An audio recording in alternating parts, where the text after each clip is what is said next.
को अपनी गलती का ऐसा ऐसा एहसास होना शुरू हो चुका है, लेकिन जो शफ़क़ है वो भी किसी न किसी पॉइंट पे थोड़ी बहुत मिस्टेक कर रही है। तो शफ़क़ को ऐसा चाहिए कि ये जल्दी से जो वो ज़रोन का माइंड क्लियर करे, उसे जाकर सब कुछ बता दे कि भाई जो राशिद है ये मुझे तंग करने की कोशिश करे। अब घर के अंदर ये बात चलना शुरू हो चुकी है कि भाई ज़रोन जाएगा शफ़क़ को लेने के लिए, क्योंकि माँ मजबूर कर रही है। तो वहाँ पर जो महम होती है, महम को बड़ा गुस्सा आता है और महम जो होती है अपने आप के साथ बातें करती है और कहती है कि वो उससे मनाने के लिए जा रहा होगा और फिर से वो इस घर के अंदर आ जाएगी तो मेरी जो इज्जत होगी से मुकम्मल तौर पर बर्बाद हो जाएगी। अब मैं कहाँ जाऊँगी। देखें कि आपकी इज्जत पहले भी नहीं थी, अब आप ज़रोन की नसों में मुकम्मल तौर पर गिर चुकी हैं। आप जितना भी जोर लगाने की कोशिश करें, आप वो मुकाम या वो इज्जत हासिल नहीं कर सकती। लेकिन फ़िलहाल राशिद आपको अपनी बहन की वजह से माफ़ कर चुका है कि चलो ठीक है, किसी तरीके से कंप्रोमाइज़ कर लेते हैं।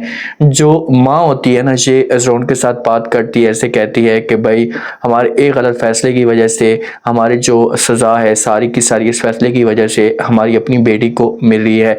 ये बातें जब ज़रोन सुनेगा तो अपनी माँ को जवाब देगा, माँ को बोलेगा कि जी बिल्कुल ऐसे ही है, लेकिन अब हम क्या कर सकते हैं। अब ये किसी भी तरीके से सब कुछ बर्दाश्त करना होगा। हम यहाँ पर किसी किस्म का कोई तमाशा खड़ा नहीं कर सकते, आप जानती तो हैं सब कुछ। ये बातें जब सुनेगी माँ तो वो बोलेगी कि जी बिल्कुल, अब हम चुपचाप ये सब कुछ बर्दाश्त करते रहें। हम देखें कि इतना सब कुछ होने के बावजूद अभी भी इसे सेट नहीं हो रही। एक औरत को अपनी गलती का एहसास तो हो जाता है ना, इस एहसास तक नहीं हो रहा होता।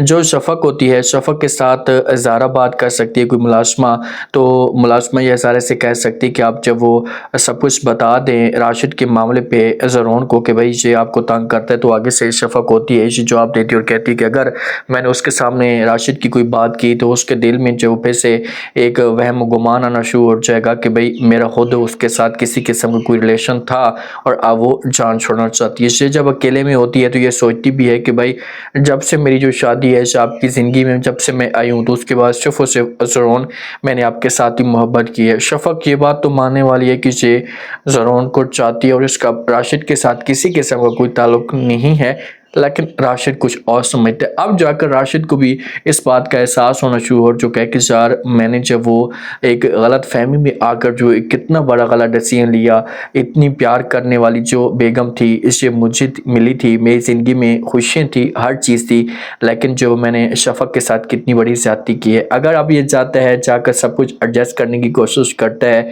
तो क्या दोबारा से जो वो शफ़क़ वैसे की तरह राशिद के साथ रहना शुरू कर देगी। चलो ठीक है, ज़रोन के साथ रहना शुरू कर देगी। ठीक है, किसी हद तक जो मामलात हैं ये अब बेहतर होना शुरू हो चुके हैं, लेकिन अब सारी जो बात है ये महम के ऊपर रह चुकी है कि ये क्या करती है, क्या ये अपने आप को एडजस्ट करती है या से फिर से कोई गलत हरकत करने की कोशिश करती है। क्योंकि जो होना था वो तो हो चुका है, तो अब इसको अपनी गलती का एहसास हो जाना चाहिए और सबके सामने इसे ठीक रहे और सबसे माफ़ी मांगे ताकि सारे के सारे इसे माफ़ कर दें और इस ड्रामे का हैप्पी एंड हो।